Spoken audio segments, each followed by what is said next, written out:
आप post emergency generation के हैं जी। आपके पेरेंट्स जानते हैं उस दौर को। मैं जानता हूँ एकेडमिकली, मैंने पढ़ा है। हाँ जी, जी। मतलब आप उन लोगों से उतना मिले दबाव, होंगे। उतना दबाव भी नहीं है, ये बात सही हाँ, है। अगर आप कंपैरिजन करना चाह रही हैं तो नहीं, इन द उतना सेंस दबाव व्हाट भी आई नहीं वांट है। टू से इज कि एक दौर वो भी था, जी आपके जनरेशन बीच के दौर पे है और अब एक दौर है। जी।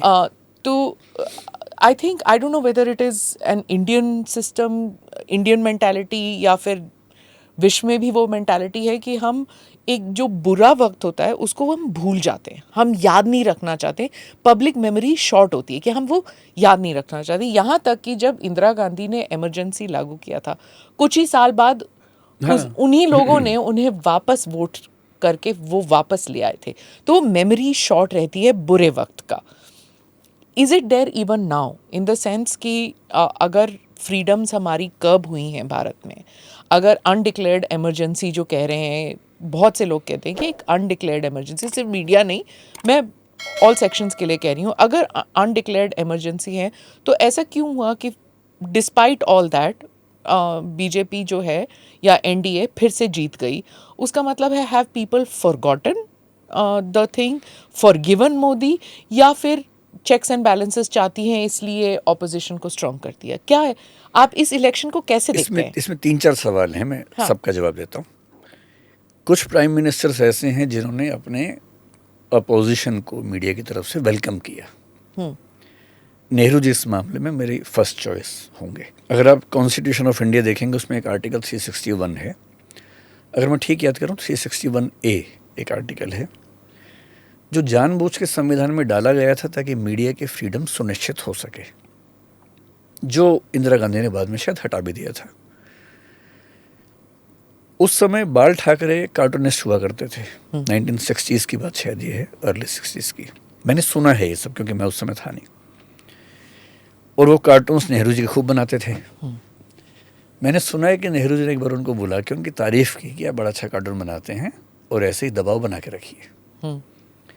मेरी राय में head of state, head of government को इतना ओपन होना चाहिए अपने क्रिटिसिज्म को लेकर। इंदिरा गांधी जब पीएम बनी, स्पेशली इमरजेंसी के दौर में, मेरे ख्याल से फ्रीडम जितनी कम हो सकती है उतनी कम उस समय थी, क्योंकि सीधे अरेस्ट हो जाना, 19 महीने जेल में रहना। सब बड़े नेता जो बाद में बने वो सब जेल से निकले थे। वो सबसे ख़राब वक्त रहा होगा, क्योंकि मैं तो उस समय 2 साल का था तो मुझे नहीं पता, लेकिन बहुत ख़राब वक्त रहा होगा। जब इंदिरा गांधी पावर से हटी, 77 के शुरुआत में इलेक्शंस हुए, वो हटी। अगर उस समय सरकार मजबूत होती तो मेरे ख्याल से 5 साल तक उनका स्कोप ना बनता। पर जो उस समय हुआ, चौधरी चरण सिंह एक तरफ थे, राष्ट्रपति नीलम संजीव रेड्डी थे और जगजीवन राम जी भी थे। और जब मोरारजी देसाई को लेकर असहमतियां बढ़ीं और टसल्स हुए, कहते हैं कि इंदिरा जी ने चरण सिंह जी को कुछ वायदे किए थे जो बाद में तोड़ दिए, लोकसभा में समर्थन नहीं दिया तो सरकार गिरा दी उन्होंने। लेकिन जनता 3 साल में भूल गई, इतना सिंपल नहीं है। एक तो भारतीय जनता भूलती जल्दी, सही बात है, ये हम लोग भूल जाते हैं। हम लोग इमोशनल हैं, हमारी डेमोक्रेटिक रैशनल चॉइसेस पे कम है, इमोशनल पे ज़्यादा है। और भारत का एक स्वभाव है, भारत के लोग माफ़ कर देते हैं बहुत जल्दी। ये स्वभाव हर जगह नहीं होता, भारत में है, ठीक ठाक है। मैंने हज़ारों बार देखा है, आप कितना भी बुरा यहाँ कर लें, एक बार दिल से माफ़ी मांग लीजिए, समाज आपको माफ़ कर देता है। पेरेंट्स भी माफ़ कर देते हैं, बहुत जल्दी माफ़ करते हैं। ये हर जगह नहीं होता है, ये यूनिक बात है हमारे देश की। 1977 में बिहार में बेलछी में कांड हुआ, वहाँ कुछ दलित लोगों को जिंदा जलाया गया, बाढ़ आई हुई थी, इंदिरा गांधी विपक्ष में थी उस समय। उन्होंने जिद की कि मैं वहाँ जाऊँगी। इतनी बाढ़ थी कि जाने का रास्ता नहीं था, वो हाथी पर बैठ के उस गाँव में पहुँची, अखबारों ने वो उनकी फ़ोटो छापी। कहते कि वहाँ से वो पब्लिक से जो टच था फिर से कनेक्ट होना शुरू हुआ और उन्होंने 2 साल तक बड़ी मेहनत की, विश्वास को बहाल किया। और क्योंकि जनता पार्टी ट्रस्ट गंवा चुकी थी, सरकार चला ही नहीं पा रहे थे, तो जनता ने भारी बहुमत से उनको वापस बुलाया, क्योंकि जनता को लगा कि इन्होंने अपनी गलती मान ली है, अब ठीक हो जाएंगी। गलती की एक सज़ा मिली गई है, ये लोग भी संभाल नहीं पा रहे हैं, तो जनता ने वापस उनको पावर दे दी और ठीक बहुमत के साथ पावर दी। अगर हम लोग इमोशनल ना होते तो ऐसा क्यों होता कि नेहरू जी और इंदिरा गांधी इतनी मेहनत के बाद भी उतनी सीटें कभी नहीं जीत पाए जितनी 1984 में राजीव गांधी ने जीत ली। 414 है सीटें लोकसभा में, 411 प्लस 3 बाद में। इस देश में लोकसभा का सबसे बड़ा बहुमत उस साल आया जब एक प्रधानमंत्री की हत्या हुई और उनका बेटा पीएम का उम्मीदवार बना, without any previous experience of politics, क्योंकि देश इमोशनल देश है। तो राजीव गांधी को इतना बहुमत मिलना ये साबित करता है कि हमारे देश के लोग इमोशंस और पॉलिटिक्स को जोड़ते हैं आपस में, जो कि स्वभाव है, उसको बदल भी नहीं सकते हम, ठीक है। तो रही बात अभी की सरकार की, मेरा ख्याल है कि मीडिया उतना पराधीन अभी नहीं है जितना इमरजेंसी में था, उतना आज़ाद नहीं है जितना नेहरू जी के समय में था। बीच की स्थिति है, इससे ज़्यादा आज़ाद होना चाहिए। और मीडिया छोटा था नेहरू के टाइम, बड़ा है, भी है। अब सोशल मीडिया भी है, इसलिए आप देखेंगे कि सरकार के खिलाफ सोशल मीडिया ज़्यादा एक्टिव रहता है। हाँ। जो बिग मीडिया है कम एक्टिव रहता है। मेरे ख्याल से कई दबाव रहते होंगे, सोशल मीडिया पे उतना दबाव काम नहीं करते हैं, शायद इसलिए वहाँ ऐसा दिखता है। तो ये एक बात हुई। दूसरी बात आप कह रही कि अनडिक्लेयर्ड इमरजेंसी है, तो इमरजेंसी जब भारत में लगी उसके बाद संविधान में संशोधन हुए बहुत सारे। 42वां संशोधन इंदिरा गांधी ने इमरजेंसी के दौर में किया, जिसको मिनी कॉन्स्टिट्यूशन कहते हैं हम लोग। पूरे संविधान को चेंज किया उन्होंने। उसके बाद 44th अमेंडमेंट हुआ, मेजर अमेंडमेंट, जो बात की सरकार थी मोरारजी वाली, उसने किया। बहुत इंटरेस्टिंग बात है कि जब मोरारजी की सरकार ने अमेंडमेंट्स को रिवर्स किया 44th अमेंडमेंट से, तो इनके पास राज्यसभा में बहुमत नहीं था। राज्यसभा में वो संशोधन तभी हो सकता था जब कांग्रेस भी एक्सेप्ट करे उन्हें, और कांग्रेस ने एक्सेप्ट किया, 5 को एक्सेप्ट नहीं किया, इसलिए वो 5 अमेंडमेंट्स नहीं के नहीं हो पाए, उनको छोड़ के बाकी अमेंडमेंट्स हुए। ये मैं इसलिए कहना चाह रहा हूँ कि ये भी एक दौर है कि जब विपक्ष के लोग सरकार की बातों में कुछ चीज़ों को कोऑपरेट कर रहे हैं। अगर नेहरू जी अटल बिहारी वाजपेयी की तारीफ कर रहे थे, अटल बिहारी वाजपेयी और मनमोहन सिंह बहुत अच्छी दोस्ती में साथ में बातें करते हुए दिखते थे, वो कल्चर हमारे देश में तो रही है और होनी चाहिए ऐसी कल्चर, हमेशा अभी भी तो चाहिए। है, बट आई डोंट नो, मतलब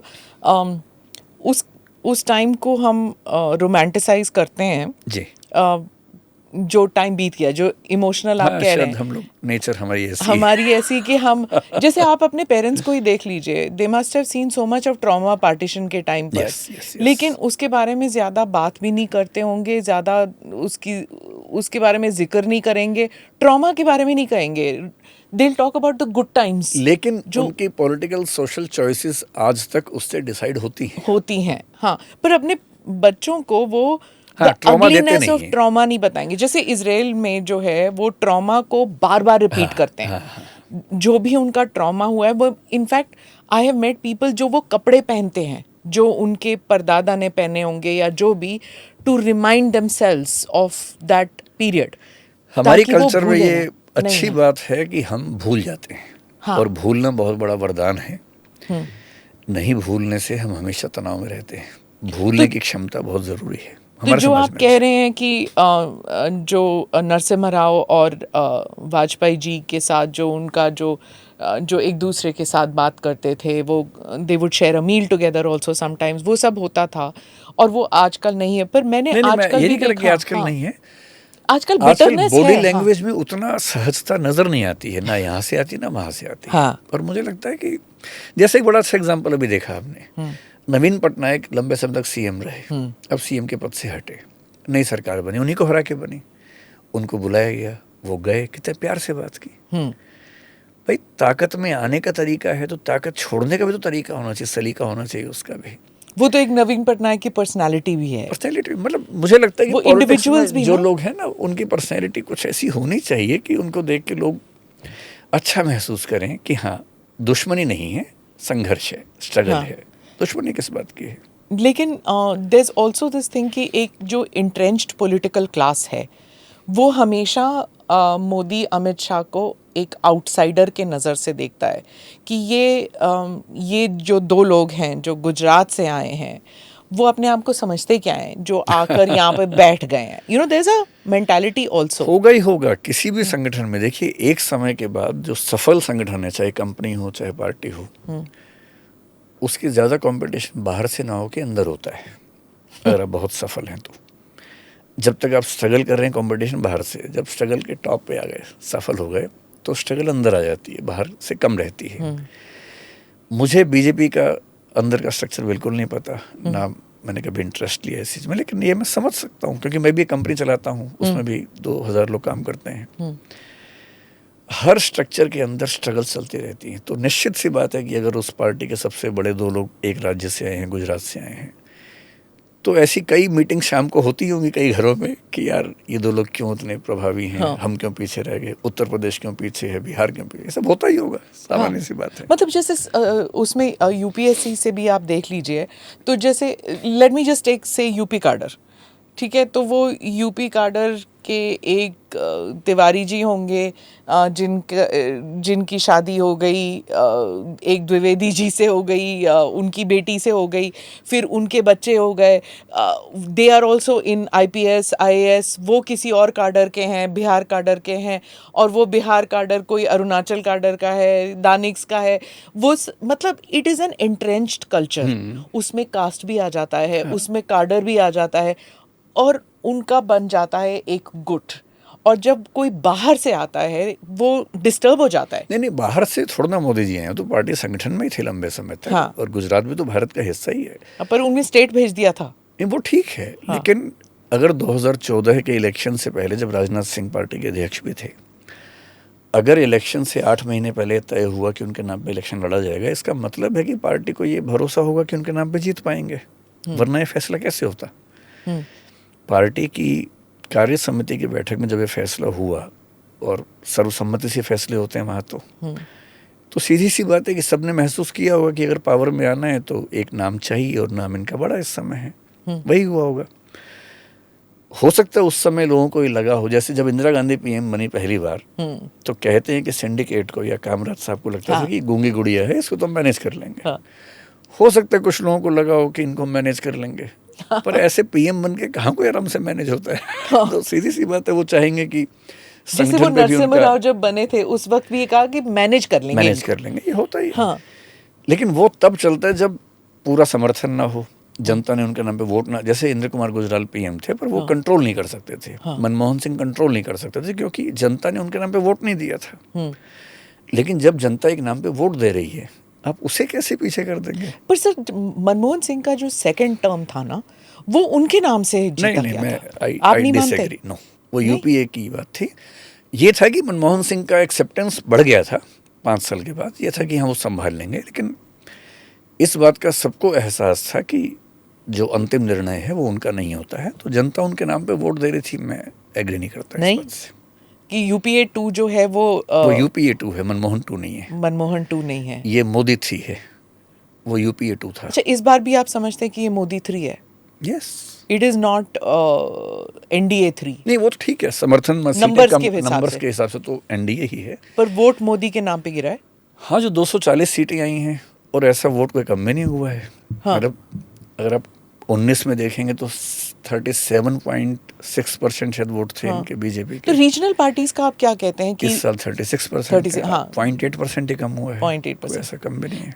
रीजनल पार्टीज भी पर्सनालिटी बेस्ड जो पार्टीज, पावर फैमिली बेस्ड जो सिस्टम है उनका, क्या आप सोचते हैं कि there will be a time कि रिबेलियन हो जाएगा, ये फैमिली बेस्ड नहीं होगा, जैसे शिवसेना के साथ जो हुआ कि फैमिली नहीं देखना आपने, मतलब कि शिंदे हैज़ कम अप कि हाँ, आप ये नहीं समझ सकते कि आप बाल ठाकरे से उद्धव, उद्धव से आदित्य, ऐसे नहीं होगा। लेकिन इट हैपेंड, सिंपैथी फैक्टर काम कर गई कि आप उत्तराधिकारी जो हैं वो दादा से बेटा, बेटा से उसका बेटा, ऐसे चल रहा है जी।